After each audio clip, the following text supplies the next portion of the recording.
You are a customer experience professional looking to deliver a rock star customer experience to your customers, then you are in the right place, because today we are talking to Alex Genov, who is the head of customer research at Zappos. We're going to be talking about understanding our customers as people, not just as users or shoppers or data.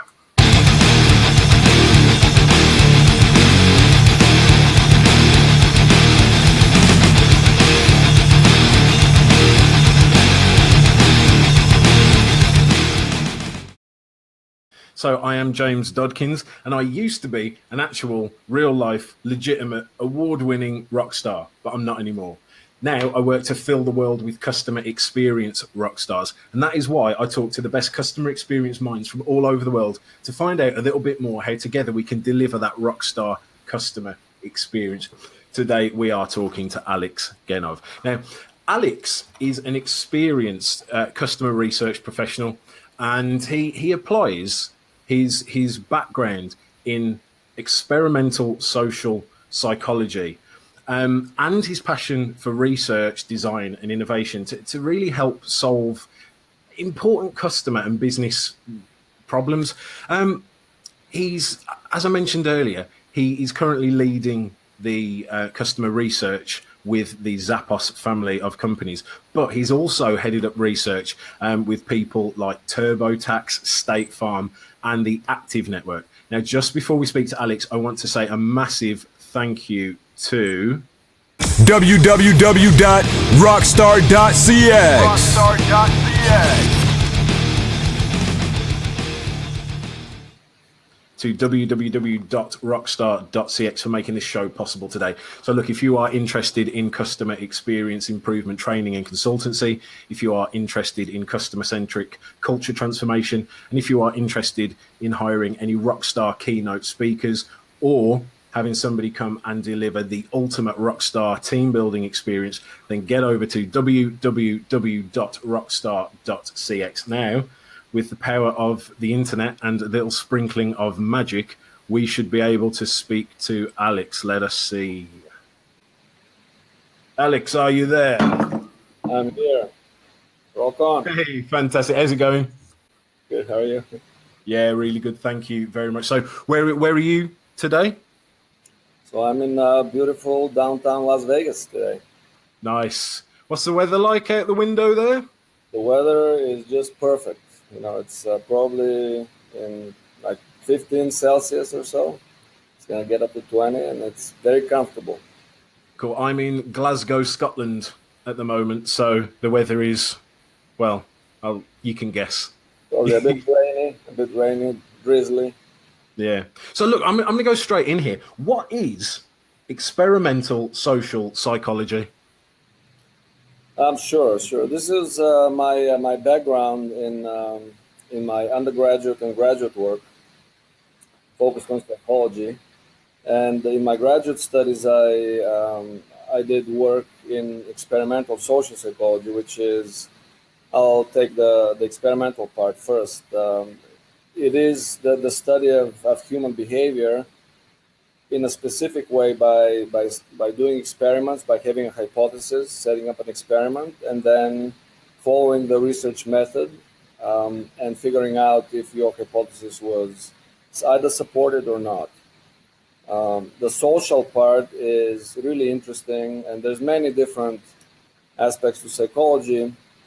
The social psychology part is where we study human behavior and human emotions and human thoughts and so on in the context of real or believed presence of other people. So every time we are among other people, which is most of the time, our thoughts, our feelings, our cognitions and so on are affected by the presence, either real or imagined, of other people. So that's experimental social psychology. It was really big in the 50s, 60s, 70s, and so on. You probably heard of the most famous experiments, like the Stanford Prism Experiment is very famous. There's movies about it. There's other experiments of people thinking that they're shocking others in the context of teaching them and so on. Really interesting stuff, and that's my background. Yeah, I mean that's mega interesting, and I think many of us will have seen the types of experiments that you're talking about, especially the Prism one. If I understand that correctly, that's where, is it like a group of either friends or people that know each other that like some become guards and some become prisoners, and then after a while the guards just turn into absolute like nightmares and like really take on the. Is that the one? Exactly, that's the one. And the moral of that specific one was that they take just undergraduates, normal, regular folks, and they randomly assign them to do two different roles randomly. So there's the equal chance to get jerks in natural jerks in any group. Natural jerks. That's the right, and that's the kind of the beauty of these experiments is you try to find causality, what causes behavior, and you hold everything else constant. So in this case, they just varied the role, and they gave them different instructions, and then people turned into monsters and people that would naturally not behave that way. So the big moral for me, and that's one of the big learnings for me for all these years of studying psychology, is that there's always, when we explain behavior, when we explain outcomes, there's always two components to it. There's something inborn inside us that we carry from the time we're born to the time we die. And there's always the influence of the environment. These two always play a role, always, and just at different times, one is stronger than the other, and there's interplay between them. But when we explain behavior, and that translates into customer research and into industry research in the software industry, any industry, when you understand people, you always have to understand the context and you have to understand the person.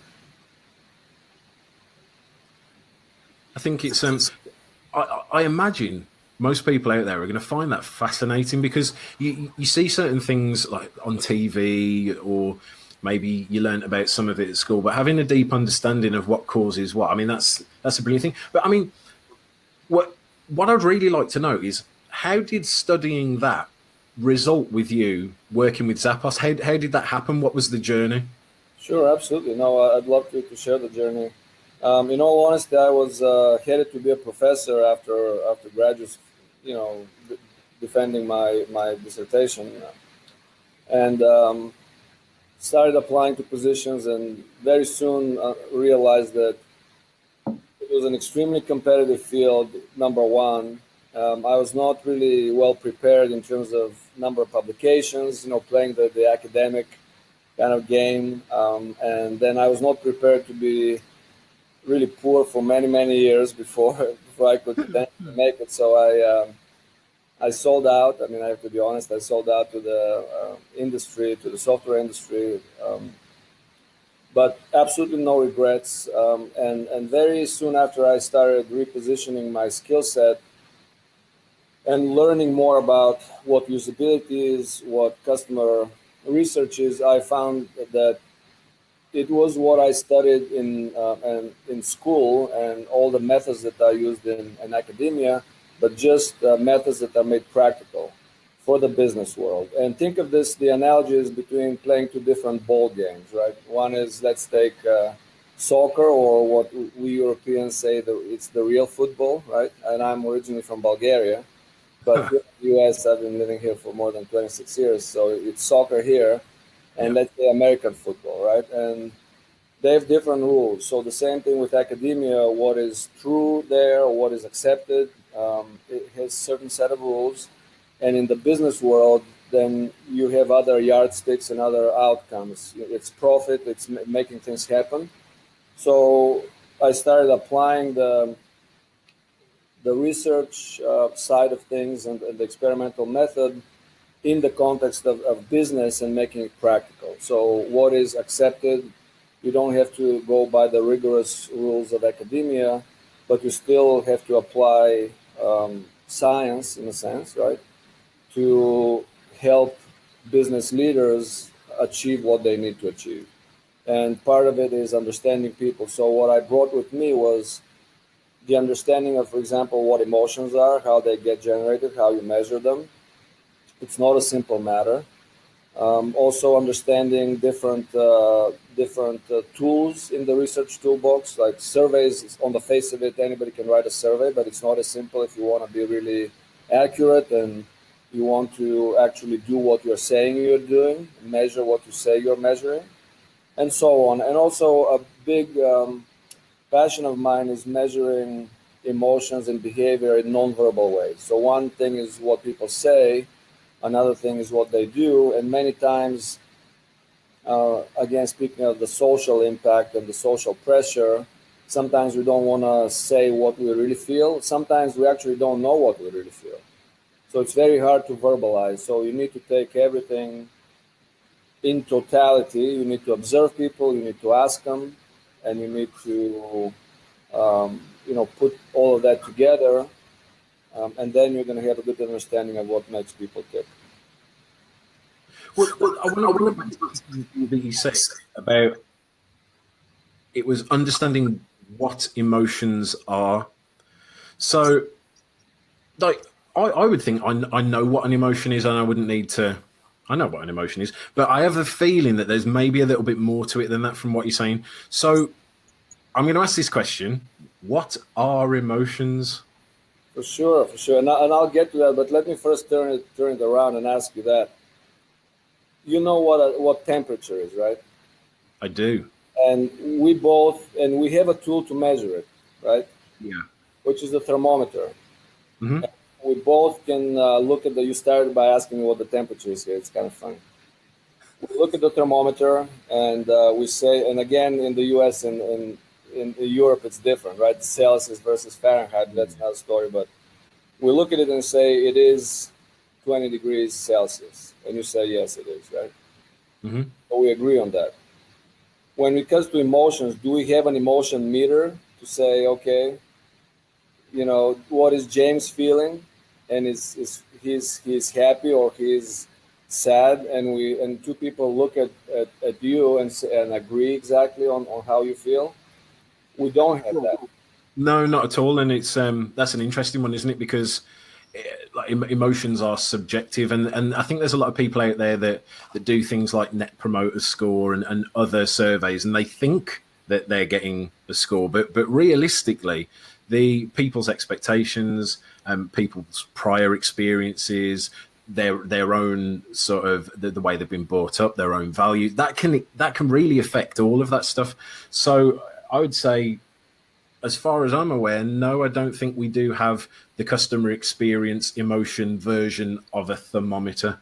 Exactly, and that's the whole point. It's emotions are not things; they don't have properties necessarily that we can all look at and say this is what it is. Emotions are concepts; they're a construct, an idea, right? And then in the realm of science and the research method, the first thing we have to do is to agree on how we measure emotions. That's what emotions are going to be when we agree on how to measure them or operationally define them. So emotions, I would say, are a collection of behaviors, thoughts, and different kinds of expressions. So think of emotions as these multifaceted concepts that include actual behavior. Are you laughing? Are you running away? Right? Are you fighting somebody? Are you banging your fist on the table? Facial expressions, which is a much less controlled medium, right? It's much more visceral. It's your internal, the state of your physiology. Is your heart pumping hard, right? Are you sweating? Is your blood pressure high? And then it's also, when I ask you how you feel, it's your interpretation and what you say or what you write down on a survey.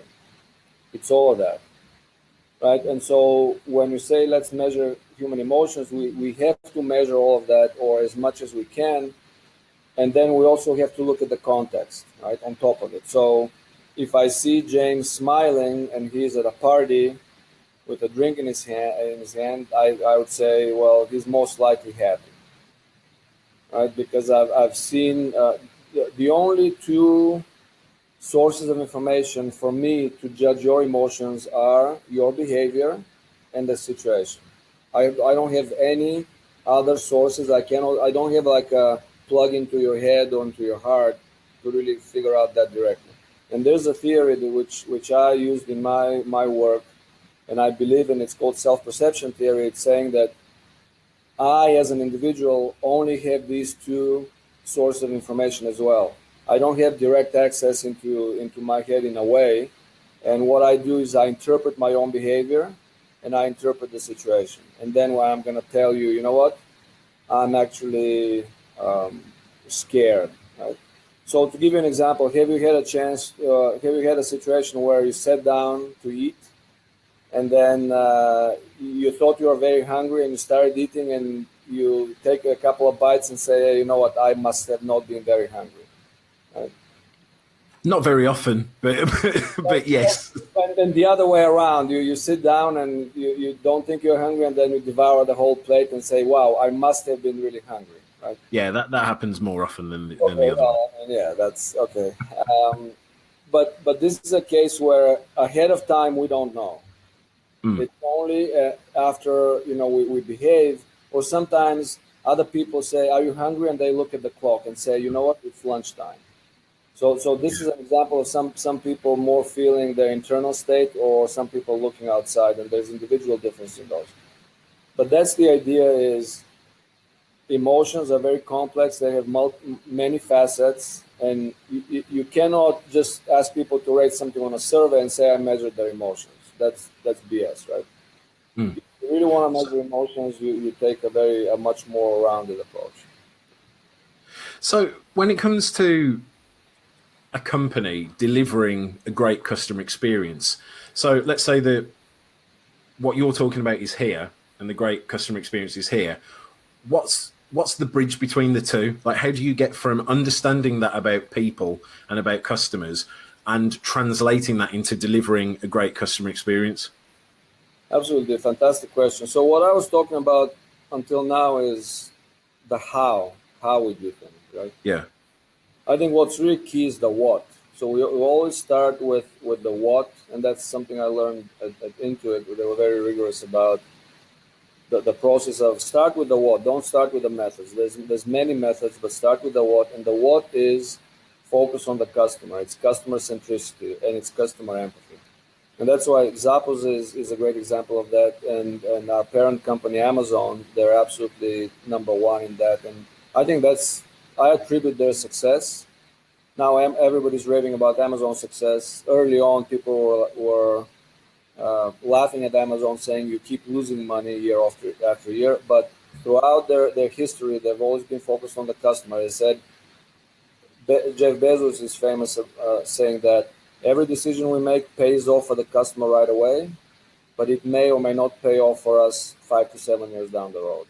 So that's customer centricity. And if you focus on the customer, and if you have that mindset, then you'll figure out a way to understand customers. And then you get into these other deeper layers of understand customers, but not only as these disjointed entities in different contexts, but then understand them, we'll talk about it later, understand them holistically as a whole person, and it's an evolution. So first, some companies are really not customer-centric. They're very internally focused, and they're all about the profit, and so they're going to make decisions based on that. So for example, that's why Zappos is such a great customer-centric company, because early on, it started investing in customer service, and that's a thing that I would say 90% of the companies, even more, they consider to be a cost to be cut and minimized, and that results in decisions that make call center employees unhappy. So they treat customers in a crappy way, and it's a vicious cycle, right? Whereas Zappos said early on, okay, this is something that we're going to invest on. Maybe we'll not invest in some other parts, but this is what we'll invest on, and that drives customer centricity. Even our call center is not called a call center, it's called the customer loyalty team. And names are very important. So it's not a call center, it's a customer loyalty team. It says the purpose of this team is to make our customers happy and loyal. And so that's an example of what it takes. I think it's focus and investment. and then staying the course throughout the years, because many things change. But if you really stay the course, then all the decisions you make are gonna be guided by that. Well, oh, you've branched off so many questions in my head now. So one of them is, okay, so you are correct. A lot of companies do see customer service as being a cost. They don't see it as an investment in the relationship with the customer. If you had to persuade somebody to think in that more customer centric way, to think that it's actually an investment in the relationship with the customer, like almost 30-second elevator pitch, how would you do that? What would you say to make them think in that more customer centric way? First of all, I would ask them to be empathetic, in the sense that can they put themselves in the customer's shoes? Can they think back at a time when they were treated poorly by a customer service professional, right? Yeah.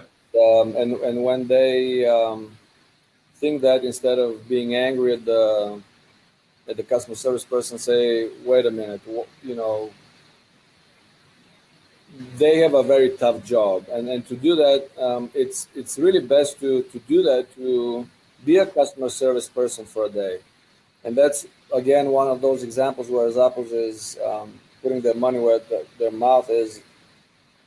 Every single employee of Zappos, regardless of their tenure, regardless of what they've been doing before, regardless of prior positions and so on, they start by going through 1 month of rigorous customer service training. We get on the phones from the second, third day. And every year, we spend time on the phones. And a lot of people listen in, or they directly interact with customers. And when you do that, you'll feel the customer pain. And then you'll hear the emotion in the customer's voice.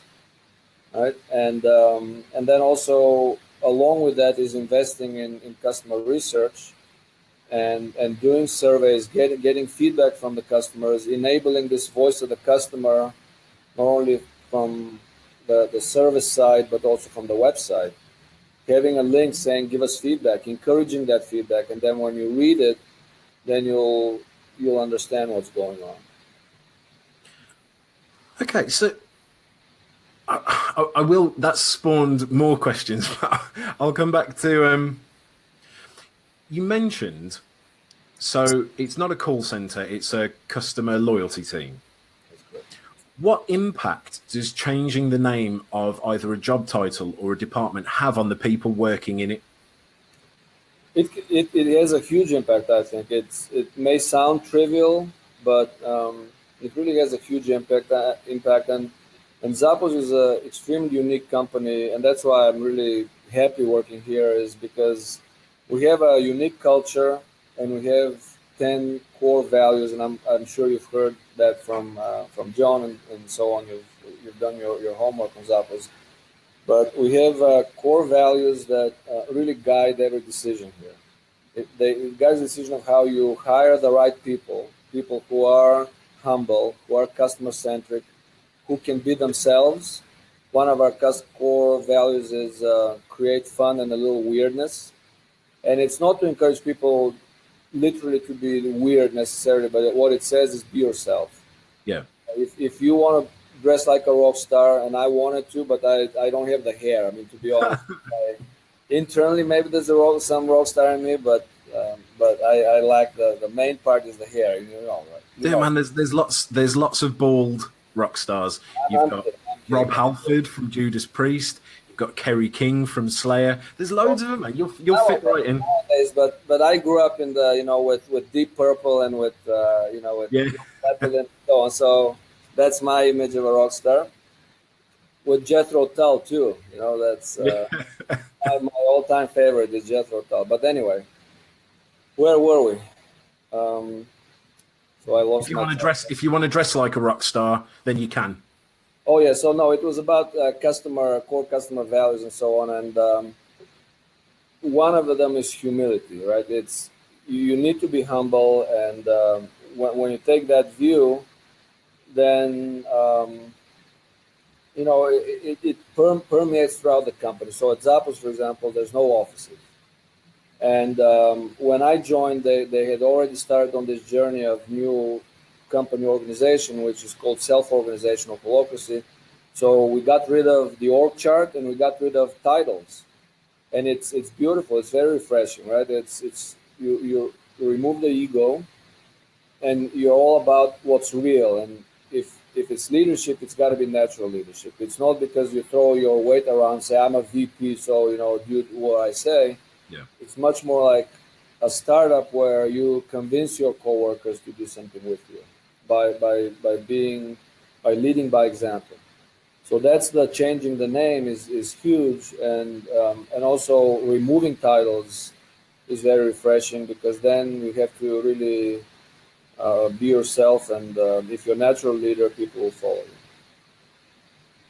you. Yeah, I mean, it's really interesting to hear about the hierarchical ideas, because of course the idea of sort of organizing into functional specialist silos and having hierarchy comes from the industrial age. It comes from a factory mindset. And the thing is, things have progressed so much over the years. Technology has changed, mindsets have changed, people have changed, our habits have changed. Yet it seems that the only thing in most companies around the world that hasn't changed is the way that they organize themselves, and it's still in a pyramid. I mean, if you think back to like the actual ancient Egyptians, they organized their societies in pyramids, literally in pyramids. You had the pharaoh at the top all the way down to the people in the street.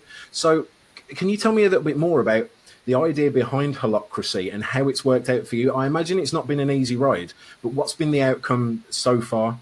Absolutely. No, you're absolutely right. And this is a perfect observation. It's the way we talk about even productivity is a term from the factories, right? And we're now at a different age. We're at an age of technology and of knowledge work, and that's where things are going, and creativity. And the idea about reorganizing in terms of evolving at Zappos is to stay relevant and to always change. And there's still a sort of hierarchy at Zappos, but it's natural hierarchy. People who have earned their way to lead the company, they lead the company. But the big change was, instead of organizing, you can visualize the org chart, right? With the people names, it's the VP and the president, and then people under them. Don't organize around people, organize around the work. And so when you're passionate about some work, you can start what's called a circle in this case. And I'll give you an example in the customer research area. When we joined, we realized that it's not very easy for customers to just visit the website to give feedback. So we started a circle called Voice of the Customer. And it was a group that didn't exist, and we started it, and we followed the holacracy rules, and we were in limbo for a while. Then we got attached to another circle, which was more strategic circle. And now we have a sizable budget that we can go and, talk to different vendors and get technology on board, like, for example, measuring facial expressions of emotion through the web camera, doing really sophisticated text analytics. But we are the ones that reach out to those vendors, and now we don't have to ask for permission necessarily. We have budget. People have trusted us to give us budget to go and make these decisions. But we also follow core values like not only be humble, but do more with less. So even when we have a budget, we always think about the value that we bring to the company. Yeah. And it's always with that mindset, no, I have this big budget and it's all about my ego, so I'm going to go spend big, right? Yeah. It's interesting, isn't it? It's kind of like the whole thing of that tasks will take the amount of time you get given to complete them. Projects seem to always cost the amount that you get given to spend on them. They very rarely ever come and go, actually, you know what, I only spent a tenth of what I needed to. Everyone always seems to manage to spend that budget somehow. But that's I want to bring it back to something you said earlier about surveys. So on one hand, you said, well, you can't just like do a survey and then think you know your customers' emotions. But then on the other hand, you're saying that surveys are an important thing to do. So can you tell me a little bit more about sort of your thoughts behind surveys? And can you give me some tips? So let's say I was going to go and run a survey. What are the best tips and tricks you can give me to make my survey as effective as possible? For sure. And again, going back to the what and the how, people get stuck on the how. They say surveys, they start discussing surveys and say a survey is a bad tool, right? Uh-huh. A survey is you can't say the screwdriver is a bad tool because I cannot like hammer, I cannot put a nail in the wall using a Yeah. screwdriver, right? And you start blaming the screwdriver. Mm-hmm. It's one of the tools, and it's the only tool at this point with which we can ask people to self-report what they think, self-report behavior at scale. We don't have any other way of doing it. Right now, it's the only way. We have the technology to send out these now online surveys and to ask people to self-report their emotions, their thoughts, their behaviors, and so on. At this point, we have to fully understand that self-report is limited. Sometimes people don't want to share what they want to share. Sometimes they cannot really tell us what they feel or think. Sometimes they take surveys for the wrong reasons to just get a incentive or so on. Yeah, yeah. But when we know these limitations, then we can use them better. With surveys, for example, when you ask people what they feel, they think, when you do a small sample size, then you have a much more bigger chance to get people who are disingenuine or just don't know what to say, or they say the thing they think you want to hear. Yeah. When you do it at scale, let's say thousands of people, most people are honest, right? And most people are going to be telling you what they believe they feel and so on. So surveys that are large scale are much more likely to have the kind of the cheaters wash out and so on, right? Mm-hmm. So bigger sample sizes are essential. When you want to say what I found in this sample applies to everybody from my customer base. That is also applicable for businesses that are very large scale businesses. If you have a small coffee shop, you don't really have to run a survey, right? Because you know what people expect in a coffee shop. You walk around the neighborhood, you can see what other coffee shops are charging, right? Mm. In some cases, you don't need to do surveys. In some cases, you really don't need to do research. But with surveys, you have to be careful how you word the questions. They shouldn't be leading questions. You should always phrase them in a way that you're going to get the most honest answer. It's a tricky thing. On the face of it, it's really simple, but writing good surveys is a pretty tricky job. Yeah, I can imagine. I mean, when doing this research, how important is it to stay neutral and not just try and sort of confirm your assumptions? Or is it okay sometimes to have an assumption on something and then do some sort of research to find out whether you're correct or not? Absolutely. So you mentioned two very different things. I think it's perfectly okay to have assumptions, to have hypotheses, and that's even how academic research gets done. All these professors have a hunch. I mean, they start with a hunch based on everything they've read, based on their personal experiences, and they ride the car to work, and all of a sudden this idea pops, right? And Yeah. it's called the prepared mind. They've read, they've done it. Doesn't come out of the blue, but they have a hunch. It comes from their gut, and then they proceed to verify it using the experimental method. That's the difference. It's not just have a hunch and then go with it, but be humble to say I may be wrong, and then try it. So it's fine to have a hunch, but when you do the research, it's also very important to be neutral, to say, hey, there's a chance for me to be wrong, and then let me be neutral. And there's a really good saying of that goes, let's not use the lamppost like let's not use statistics like a drunk man uses a lamppost, for support, not for illumination. I like that. That's good. And there's memes of somebody hugging a lamppost, right? But let's use research and statistics for illumination, not for support. And that's the toughest projects are when somebody asks you to do something because they really want the support.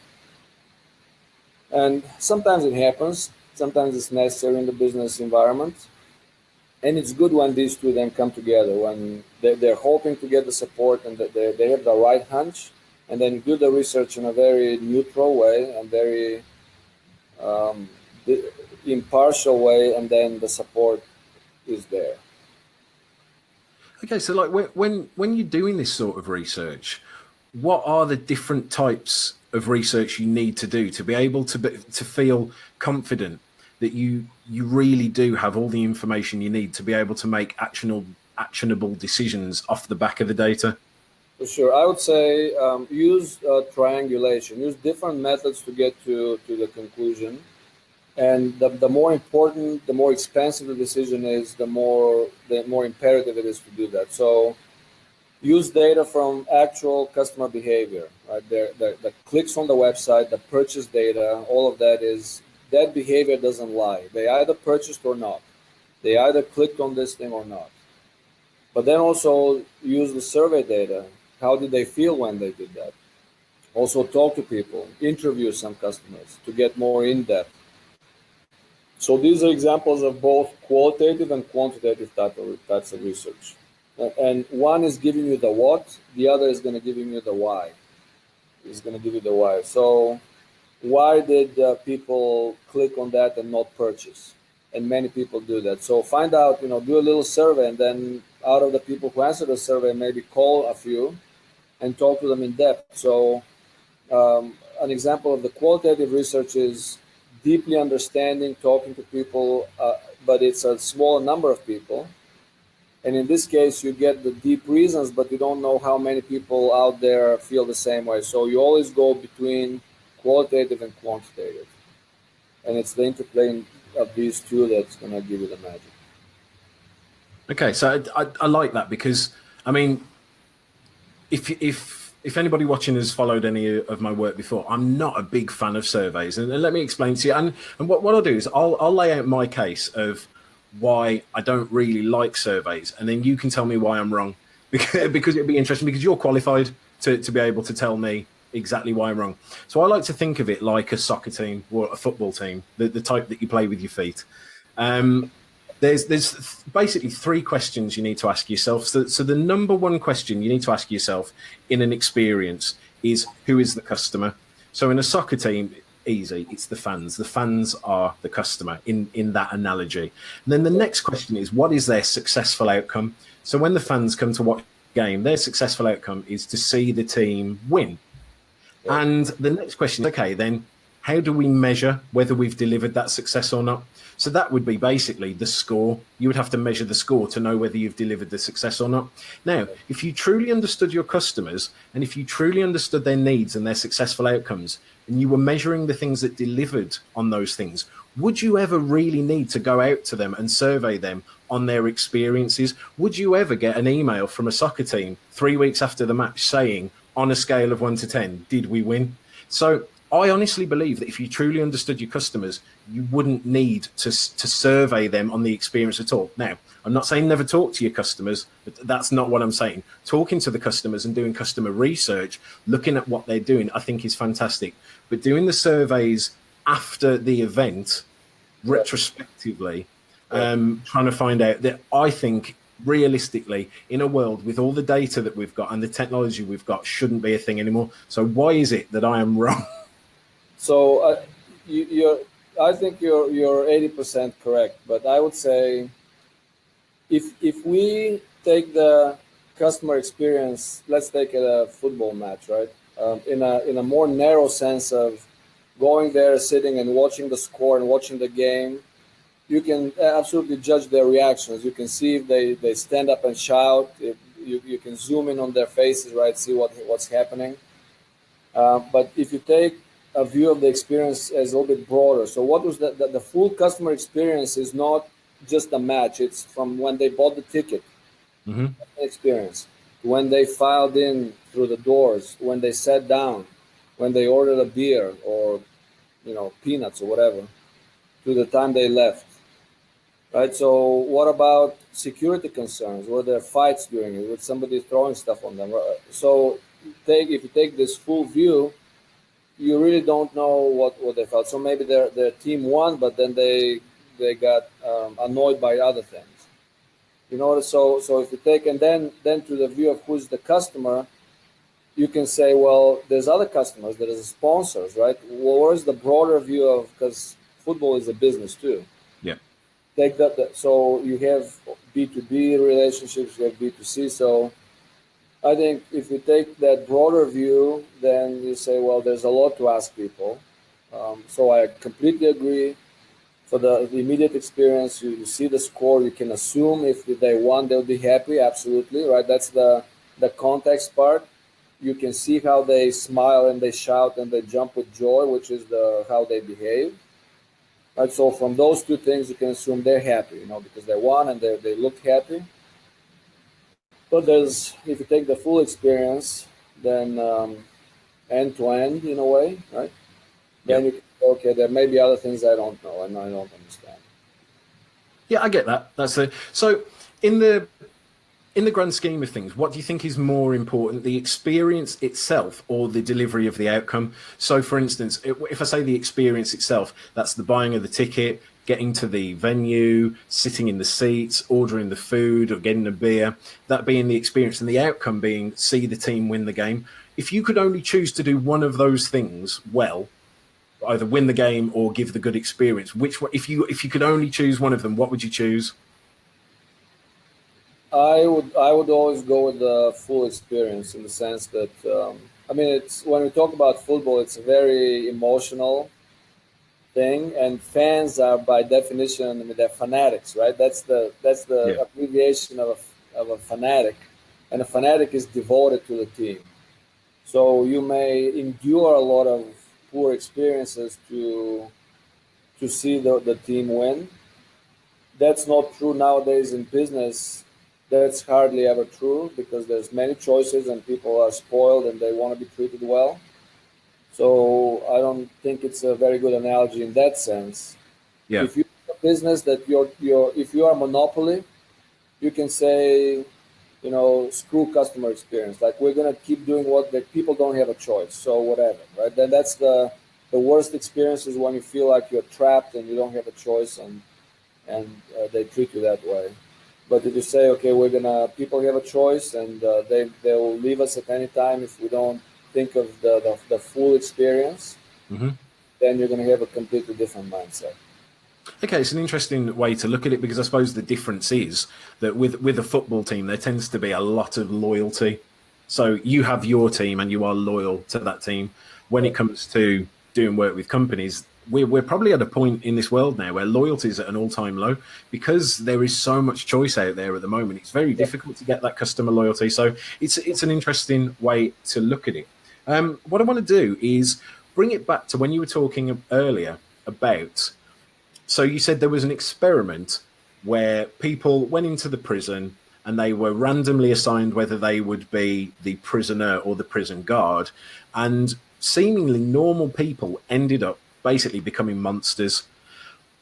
Is there a parallel between companies hiring brilliant people in who are bright, they're creative, they're innovative, they've got hobbies, they're interesting, and then forcing them into a little box where they have to just do the tasks they're told, they can't ask questions, they're micromanaged, and then in years they become a grumpy, miserable person who hates their job and hates their life? Is there a similar correlation there?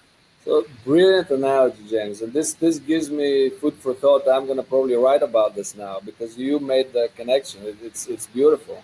Thank you. Absolutely, it's exactly that. When you put people in roles, right? There's always self-selection. There's always the people seek out different roles. That's in the real world. This is never a true experiment, but you're absolutely right. When you have somebody who, now you promote them, put them in a different role, and you glorify the title, then maybe really that side of them will come out. Versus, so what's happening at Zappos is the opposite, right? You take away titles and you emphasize humility and servant leadership, then you're going to get the best behaviors out. So I think it's a great analogy, yeah. Oh, cool. Well, I'll be interested in reading that. Okay, look, so we talk about understanding our customers as people, not just users. What is the difference? What is the difference between a person and a user? For sure. And before I get into that, I need to give credit to a mentor of mine who gave me this kind of outlook, and it's this Italian designer Roberto Verganti from the Polytechnic Institute of Milan. He's a design innovation researcher and writer, and he brought this distinction to mind, and it has to do with the person and the context, always the person and the context. And if you study the user, if you let's say you do a usability study and you say, okay, James, you come to participate in our research, and I put you in front of the computer and I tell you buy something on Zappos. Use Zappos to purchase something, and I observe your interactions. You're the user of the website at this point, or you're the shopper. Yeah. Right? And then I see how easy or difficult it is for you to use the website. And there's going to be, these are valid outcomes, but I don't know, for example, in real life, why you go to Zappos. Do you go to other websites first? How do you start? Maybe you start on Google. Maybe you went to the store. Maybe you went to 10 stores, right, first, before you went online. Or maybe you went online and then you went to the store. And I'll give you an example with some of the research we did. Qualitative research. We went to people's homes. We talked to people in the context of their family. And this family, for example, there were the husband, wife, and their 2 teenage daughters. And the wife was telling us of a story of how she bought this pair of shorts. And it started with the daughter being interested to buy them, seeing a friend wear them. And as the mom was helping her research it, she had a thought. Her thought was, can I pull this off? Can I wear these shorts that my teenage daughter is wanting? And she did, and she was very proud, right? And how can you understand that when you have people just use the website or when they call? And the idea is that it's the same person who is using the website, who may be calling at a later time, who may be filling out a survey, and if you don't connect the dots, you'll never understand it's the same person. So if the organization is siloed and disjointed, they'll treat the same person as almost like a different person, right?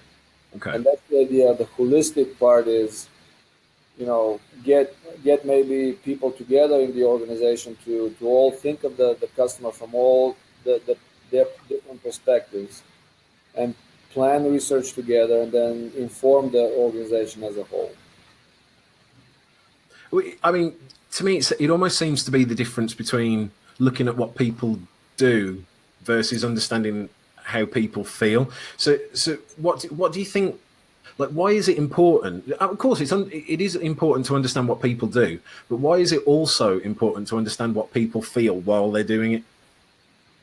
Because nowadays, a lot of the decisions of especially consumers are driven by emotions, and that's the rise of behavioral economics. It's understanding that our behavior is many times driven by these irrational subconscious processes that are within us, right? We use a lot of shortcuts. We go about our day 80% on autopilot almost, right? We make decisions like that, and advertisers have understood this for a long time, and they use that. They use these shortcuts that have been researched and proven in the realm of in psychology. But good salespeople, good advertisers know that even if they haven't studied psychology. So things like when beautiful people are selling us things, right, we tend to believe them. Yeah. But it's in this case where we suppress logical thinking, and many times consumer behavior is that it's emotionally driven. So that's why it's important to understand both, and smart companies invest in both. Okay, so one thing I did want to talk to you about is there seems to be with high performing companies at the moment almost 2 different ways of approaching the way that they deliver customer experience. There is the Apple model, where it's Apple knows best and will give you exactly what you need, even if you don't know it for yourself. And then there's almost the Google model, where it's you know best and we'll just facilitate what it is you're trying to do. In your opinion, does Zappos fit into one of those, or is it in a different category? And which one of those do you think is better, or are they both good just for different types of customers? For sure, yeah. And when you take each one of these into an extreme, it becomes a caricature, right? It becomes, and it's not completely realistic. So I know the stories of the attitude of Steve Jobs and others at Apple of saying, don't ask customers what they want. And they give examples like you do a focus group and you ask people what they want and they're not going to tell you. Absolutely. So it's, you don't really, in many cases, you don't ask people what they want. So that's the stupid way of doing research to begin with, right? And in the case of, for example, Apple, I mean, these are beautiful devices and it's a lot of people share the same cognitive and physical makeups, right? So touch and vision and all that stuff is shared among people. So a good designer will design a beautiful product, and if it's, and one person can use it well, most people will use it well, right? For that reason, it's fine. But then when I worked, for example, for TurboTax, what was the defining feature? It was not a physical product, it was more of a software product. And the defining feature was not how beautiful the screen is. The defining feature was when I ask you questions about your taxes, am I asking you questions you can answer? And it's much more of a cognitive thing. So it has to do with people's knowledge and people's comfort with answering these questions. So how do you know the variability is tremendous between people's situations and their ability to answer these questions. So in that case, you cannot assume because you are somebody working in the Bay Area or in San Diego and you have a certain level of education experience, you cannot assume that your customers are the same as you. So it really varies tremendously. But if you overdo each extreme, like Google testing 50 shades of blue, I mean, I think it gets silly at some point, right? Yeah. Well, you say that asking customers what they want is stupid. Okay. And the way I like to think about it is like if you were to ask your kid what they want to eat for dinner, they're probably going to say chips, burgers, fries, gummy bears, all on top of the pizza. But as a parent or a guardian or whatever, if you knew the successful outcome for the child, the need to grow up big and strong, the solution that you would deliver would be very, very different than if you were to just give them what they say that they want. But analogy-wise, yeah, that's interesting and everything. But is there a scientific way, like a psychological way to explain why customers aren't particularly good at really telling people what they want, and why it is a better way for companies to try and understand their customers in different ways, to understand their needs and successful outcomes? Yeah, exactly. I mean, I'll bring it back to what I started with in terms of we don't have direct access to our emotions necessarily and our motivations. We don't. And then we as people going around the world don't spend a lot of time thinking about it. As researchers or as marketers, we think about other people all the time, like what's going to make them do this, but we as people going around, we don't. So we haven't spent time, asking ourselves this. I'll give you one example of it was done with handsets, right, of phone handsets. If you did a focus group and say, what do you value in a handset? Would you, for example, say, I would value heavier handsets versus lighter? What do you think you're going to say? You'd imagine people would say lighter. Exactly. So that's probably would be the case. But instead of asking that question, they did an experiment where they had dozens and dozens of different handsets on a table, and each varied by different things, features, whether they're flip phone or just like the bar, weight and material they're made of, and all of that. And your task was not to say why I like this, but to pick up two at a time, play around with them and say, I like this one. And the researcher records it over and over and over. And then the researcher did the math of what drove the decision because they knew what the differences were. And one of the insights was that people preferred heavier handsets. And then you have to now think about, and for example, Apple, I mean, they're substantial, right? Because it may feel like the lighter one is made out of plastic, feels cheap, for example, right? But there's something about that. But you don't ask the person that. So that's an example of why it's important to really understand people, and it's not as simple as just asking them. And the other thing is, you can understand the context, and you can understand many other parts that a person, when you interview them, for example, may not think about at that point. Right? So it's it's a fascinating field for sure. Yeah, I mean, what it makes me think of as well is, okay, so you know when you give customers choice with your company, is that not just another way of asking them, what do you want? Is it not just an admission that you don't really know what they need? Or is there a separate psychological way of looking at it and saying, well, no, customers need choice because of X, or actually they perform better when they have limited choice because of Y? Like, how does that work? Yeah, I mean, there's a couple of very interesting pieces there. One is individual differences, and through our research, we found doing these different methods and triangulating, we found that there are different types of customers. Some want curation and personalization; they expected, right? So that means less choice. But it's based on I know you. I don't just give you randomly less choice. I Yeah, give you less choice because I know you. If I don't know you, it's gonna be like it's gonna feel disingenuous, right? yeah, Maybe salesy. You gave me this because you want to sell it, not because I need it. Other people really are more do-it-yourself. They have this mentality of give me all the choice there is, and then give me a good tools to narrow it down, right? In that case, then there's a different psychological aspect, which is the paradox of choice, right? So then you give them a lot of choice and they can get overwhelmed, especially if you don't have easy tools for them to narrow down and pick. And and these are the two modes, I think. Usually it's interplay between the two. yeah. Sort of finding a happy medium between people feeling that they're in control of what they're doing and they do get to choose things, but not giving them so much that they just get frazzled and then just don't choose anything. Yeah, Exactly. that's cool. So look, I've heard you before talk about like creating research councils. Can you tell me more about what that is and what the benefits are? Well, that's one way, for example, to break down silos in traditional organizations. So at Zappos, no org chart. I mean, there's still different parts of the company, but it's much easier to work across. Whereas other companies are much more siloed, and in this case, instead of necessarily making a radical change like Zappos, you get rid of the org chart. It's not easy for many companies. Then what's the way to handle that is maybe to encourage people across the company to work together.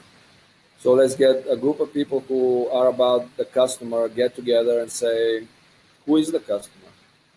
And then agree on that, and then say, let's find out more and let's plan together. I have these questions. Let's do this one big survey or other research, and then you will inform everybody. Versus every silo doing their own research, and then they hear about another research. Say, hey, I had the same question, but you asked it in this way that now I cannot use the data, Yeah. right? Or duplicating or doing something that it's the research is done in very different ways, so you get a very distorted picture, right? I mean, is that likely to piss off your customers as well? If there's loads of different departments asking like the Exactly. same customer over and over again, either the same or different questions. Perfect. I mean, that's a perfect example of looking from the customer point of view, because I was talking from the company point of view, and you brought the customer centric view, which is absolutely right.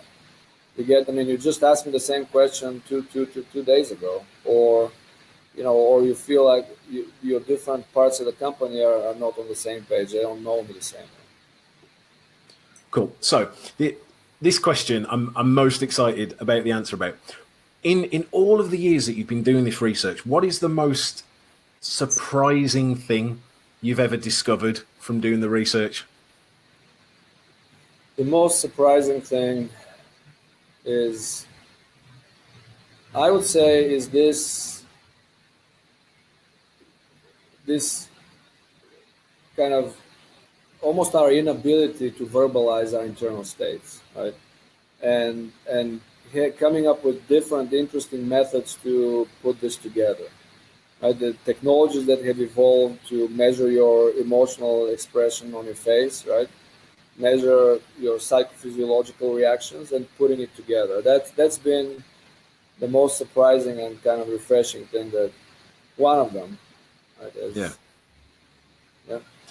Have you ever done any research and you've looked at the data afterwards and there's been anything that's like really shocked you? Like, because of course, having a bit of a hunch, having a hypothesis, has there ever been any research that you've done that has just completely eradicated what you thought was going to be the truth? I'll give you an example. I mean, I don't know about completely and eradicate. These are strong words, right? But everybody's talking about personalization nowadays, right? That's the buzzword, personalization, and it feels like, okay, that's a great thing to do, to personalize. So we at Zappos, it dawned on us, okay, we're about personalization. We're not asking whether people feel Zappos is personalized, right? So we started asking them in our surveys, and we started getting these high marks. But initially, we also asked why, open text. And if we had not asked why, we would be like, oh, we're doing great. We started getting responses, yeah, Zappos is perfectly personalized because of your customer service, or you have great selection. And I'm like, wait a minute, selection?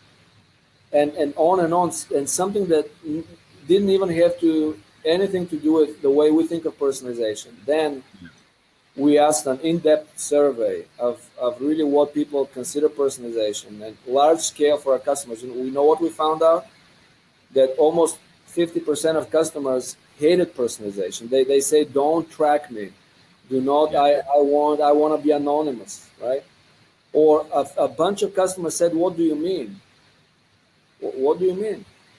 Right? And some, of course, almost the other half were, yeah, I love that. I love when you use my name, you have my data, right? And it's probably about trust. At that point, it's probably about trust.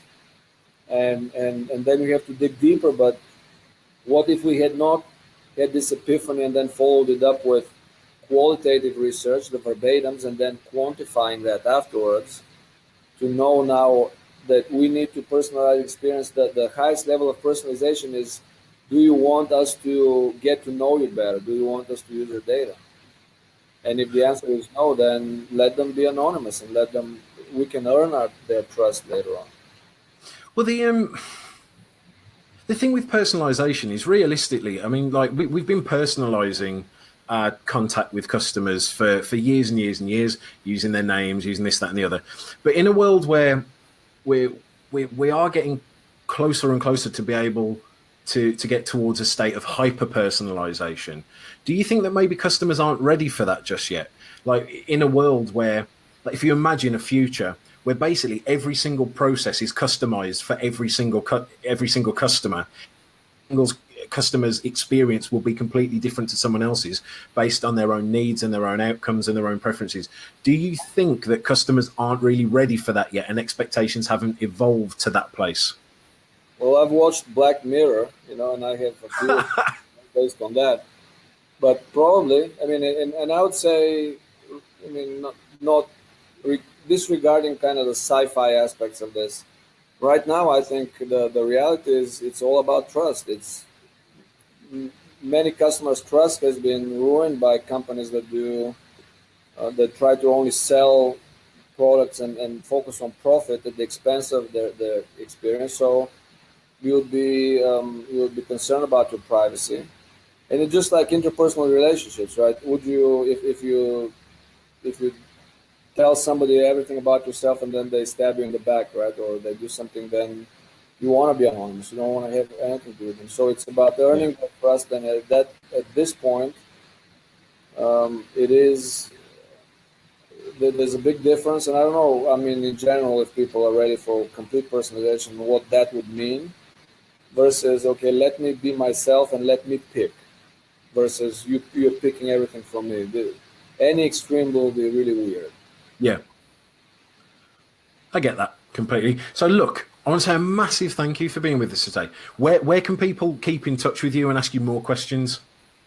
My LinkedIn profile is probably the best way. And if they have questions, they can ask you, and you know how to get in touch with me. Yeah, sure. I'll be the middleman. Definitely. My personal phone number, which I'm not ready to do that. To do that. I'd probably just send you pictures of my dogs anyway. So, look, guys, Thank you so much for joining us today, and I hope you've really enjoyed the conversation. It was a brilliant conversation, and we have got so much information from that. There's a lot to take in and a lot of really valuable information that we can start acting on right away. If you want to download free chapters of my new book, Put Your Customers Second, then have a little look in the link because it's in there somewhere. You can do that. You can have free copies for free, and it'll be brilliant. But until next time, make sure that you keep on delivering that rockstar customer experience. You've been tuned into Rockstar CX. Like, comment, share, and subscribe.